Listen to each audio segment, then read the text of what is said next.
반갑습니다. 한 주간을 시작하는 월요일입니다. 시인은 통치자들에게 질문합니다.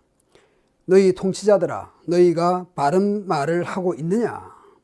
너희가 사람들을 공정하게 재판하고 있느냐? 묻습니다. 그리고 시인이 대답합니다. 아니다. 오히려 너희는 악한 일을 생각하며 온 땅에 폭력을 휘두르고 있다. 통치자들이 정의로운 말, 바른 말을 해야 할 때에 그렇게 하지 않는다는 것이죠.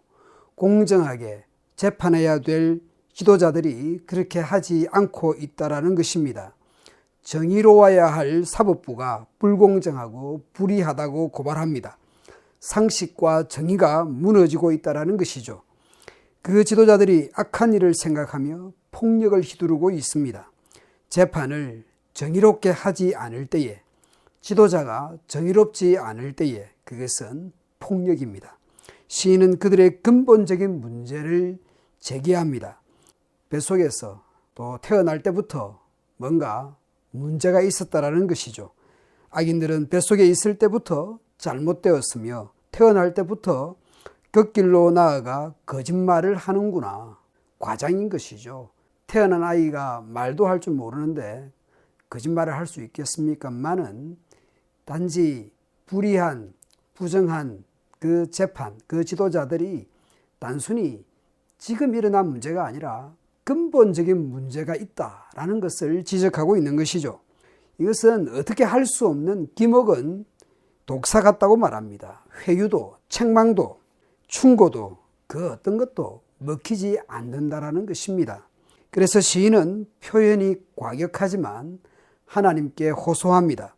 거의 저주하듯이 6가지를 비유로 지적을 합니다. 하나님께 호소를 합니다. 첫째는 그 어금니는 턱뼈 같은 것이죠. 사자들의 턱뼈가 뽑히듯이 그렇게 되기를 비유로 저주하는 것으로 보아서 악인들의 그 잔인성이 다른 먹잇감을 물어뜯는 사자에 비유합니다. 어금니나 턱뼈가 뽑힌 사자는 끝나는 것이죠. 그렇게 되기를 하나님께 호소합니다. 두 번째는 흘러가 버리는 물처럼 흘러서 사라져 버리기를 저주합니다. 세 번째는 꺾인 화살은 쓸모없이 되듯이 악인들이 그렇게 되기를 하나님께 호소합니다. 네 번째는 껍질만 남고 말라버린 달팽이가 죽고 흔적 없이 사라지듯이 악인들이 그렇게 되기를 하나님께 호소합니다. 다섯 번째는 악인들이 미숙아가 죽는 것처럼 그렇게 사망하기를 하나님께 호소합니다. 여섯 번째는 가시나무가 가마를 달구기 전에 사라지듯이 악인들이 그렇게 사라지기를 저주하고 있습니다. 과연 하나님을 믿는다라는 시인이 저주를 할 수 있는가? 아무리 그래도 그렇지 이 6가지, 6번에 걸쳐서 거듭해서 이렇게 하고 있는데요. 과연 이 하나님을 믿는다라는 이 시인이 어떻게 이렇게 심한 말을, 그렇게 심한 말을 할 수 있는가? 시인이 악인들을 직접 심판하거나 석궁을 날리거나 포크레인으로 밀어붙이는 것이 아닙니다. 권력과 힘을 가진 악인들에게 대놓고 저주를 할 수 있었는가 싶지만은 시인은 지금 이 저주스러운 이 호소를 하나님께 하고 있는 것입니다. 하나님의 법정에 호소하고 있고 기도의 자리에서 하나님께 호소하고 있습니다. 하나님께 악인들에 대한 심판을 호소하고 있는 것이죠. 다르게 보면 시인이 그 악한 통치자들, 사법부 지도자들에 대해서 심판을 하는 것이 아니라 하나님께 맡기고 있는 것이죠. 하나님께 이 일을 맡겨드리고 있는 것입니다. 시인이 직접 그들을 심판하거나 저주하는 것이 아니라 하나님의 법정에 호소를 하고 있고 하나님께 기도하고 있는 것이고 하나님께 맡기고 있는 것입니다. 악인들이 하나님의 심판을 받게 될 때에 사람들은 어떻게 반응한다고 말합니까? 3가지 정도의 반응이 있습니다. 첫째는 의인들이 악인들의 심판을 볼 때에 기뻐하고 즐거워하게 될 것입니다. 악한 사람들이 잘못되는 것이, 그것이 이치에 맞다라는 것이죠. 그래서 권선징악이 일어나는 것이죠. 그 권선징악이 설득력을 얻게 될 것입니다. 의에 대한 보상이 확실하게 되니까 의를 행하려고 할 것입니다. 그러니까 사람들로 하여금 악을 금하도록 하고 선을 권장할 수 있는 그런 분위기가 형성될 수 있다는 것이죠. 세 번째는 사람들이 그런 말을 하잖아요. 정말 하나님이 계시다면 어떻게 저런 인간이 살아갈 수 있는가? 저런 인간이 큰 소리 칠 수 있는가?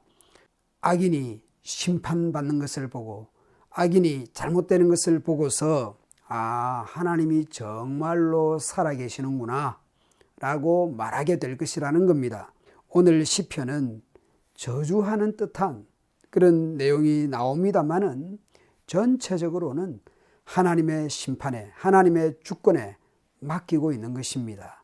우리가 이런 말씀들을 보면서 하나님께 우리의 억울함을, 우리의 정말 분통 터지는 일을 하나님 앞으로 하나님의 법정으로 기도의 자리로 들고 나아가야 할 것입니다. 시인은 악인들에 둘러싸여 재판이 굽게 되는 사법 정의가 사라진 세상에 대해서 하나님께 호소하고 있습니다. 부패하고 불의한 사법부나 권력자들과 관련하여 하나님께 호소하고 저주하는 듯 하지만 하나님께 맡기고 있습니다. 하나님을 통해서 정의가 실현되기를, 권선징악이 시행되기를 기도하고 있습니다. 재판을 통해 정의가 세워지고 불법과 부정과 악이 징계를 받아야 하는 것이죠. 국가가 존재하는 중요한 이유는 권선징악을 위해서 있는 것이죠. 국가 권력이 행정부, 입법부, 사법부가 선을 권하고 악을 징계하는 그런 정의로운 사회가 되도록 그 일을 위해서 우리 그리스도인들이 이 지도자들을 위해서 기도해야 합니다. 피해자가 피의자가 되는 그런 억울한 일을 겪게 된 사람들을 보신 적이 있습니까? 정말 억울해서 어쩔 줄을 모르는 그런 일을 보신 적이 있습니까? 혹은 직접 경험해 보신 적이 있습니까? 피해를 입은 사람이 범죄자가 되는 그런 일을 보신 적이 있습니까? 오늘 그런 억울한 일이 없도록 이 사회가 권선징악이 시행되는 그런 사법부 또 우리나라 정부가 될 수 있도록 우리는 기도해야 할 것입니다. 이 땅의 부패와 부정과 불의를 보면서 사회 정의를 외칠 수도 있겠지만 정의 실현이 하나님의 개입을 통해서 실현되기를 우리는 기도해야 할 것입니다.